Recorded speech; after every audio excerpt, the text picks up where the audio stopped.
রাজু ভাইয়া, আপনার অনুভূতি কেমন? খুব কষ্ট লাগতেছে। কেন ভাইয়া? আজকে আমাদের এই যে ঘুরায় দেখাও, বেডগুলা দেখো, এক একজন ছুটিতে যাওয়ার জন্য পাগল হয়ে গেছে।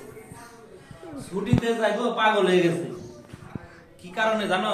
কেন? আমাদের ক্যাম্পাস 4 দিন ছুটি দিছে, কালকে থেকে 30 তারিখ পর্যন্ত ছুটি। কেন ভাইয়া? এদিকে আসো।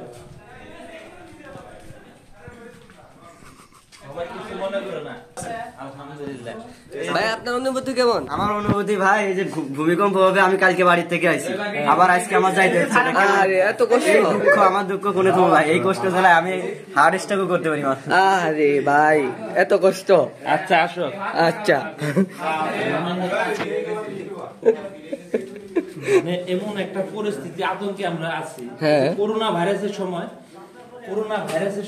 যেরকম আমরা আতঙ্ক ফিল করছিলাম, জি, হ্যাঁ, তার চেয়ে মনে বেশি। বিশ্বাস করুন, করোনা ভাইরাস আমি হাসতে হাসতে রোদা গেছি। আমি আপনার পুলিশ থাকতে আমি ওদের ভয় পাই নাই।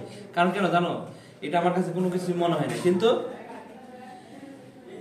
আজকে মনে হইতেছে অনেক কিছু। এই যে এত দূর থেকে অনেক ছেলে পেলে আসছে, ঠিক আছে, জি। তারা যে কিভাবে বাসায় যাইবো, আবার বাসা থেকে ব্যাক করবো, তাদের অনেক টাকা পয়সার ব্যাপার স্যাপার আছে, হ্যাঁ, ফ্যামিলির মানুষ আতঙ্কে আছে, ঠিক না? জি, জি। এখন সবকিছুর মালিক আল্লাহ। আল্লাহ তাদের ভালোভাবে বাসায় নিয়ে যাক আর ভালোভাবে এখানে আনো। ওকে, আমরা সবাই সবার জন্য দোয়া করব, আর সবাই যেখানেই থাকি, ঠিক আছে, সেফটি ভাবে থাকবো।